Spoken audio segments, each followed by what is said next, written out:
Hey, this is Phil. I'm a person with pretty small hands, and I really like the GAN Mini M Pro 3x3.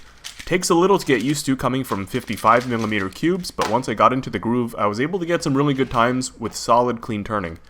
At 53mm, this cube is a unique size. For people like me, it's still quite comfortable without being too small. The specs are also far enough from other cubes in order to provide unique value. I really haven't changed my opinion on frosted plastic though, I still dislike it. While I understand it wears down after lots and lots of solves, I'm usually not interested enough in a frosted cube to do that many. It's just not worth it to me. This cube, however, is different. I feel its performance justifies the potential grinding I have to do in order to get the surface grippier. This cube has main potential for both two-handed and one-handed, and I'm a big fan. Hey guys, this is Damien.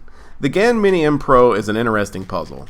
It achieves its 53mm size by reducing the size of the outer layers only.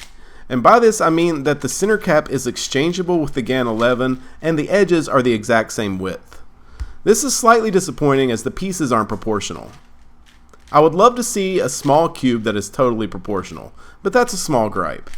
The performance on this cube is as good as we have come to expect from GAN, meaning it's pretty good. It performs almost exactly like the 11 and I was able to get my average times on it. If you have small hands or are looking to buy a 3x3 for a child, this is definitely a good option.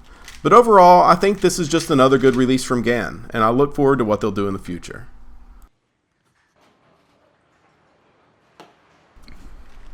Hey guys, Ro here. As an adult with pretty big hands, I found the GAN Mini M Pro kind of difficult to adjust to. At first I was getting some nasty lockups when applying my usual force and TPS, so that was a little frustrating. This is probably due to the fact that the outer layers are definitely smaller than the inner slices, which is a bit bizarre.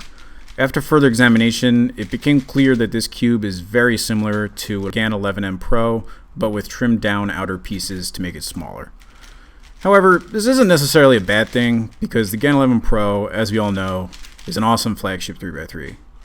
After a bunch of solves, I did eventually adjust to this unique feel and start getting some good consistent solves. Overall, I think this is a great puzzle if you are a fan of the classic GAN feel, but have smaller hands. Who knows, maybe some world-class OH solvers will main this little guy.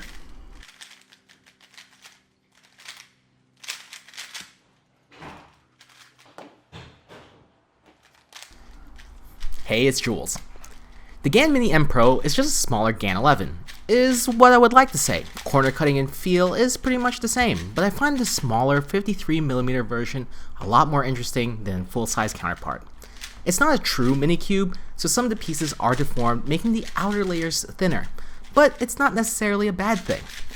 The larger inner layers make slice moves feel a lot more substantial despite not having any real size difference in the middle layer size compared to the GAN 11. Still, if you're in the market for a mini cube that's totally competition viable and main worthy, I would give this cube a shot.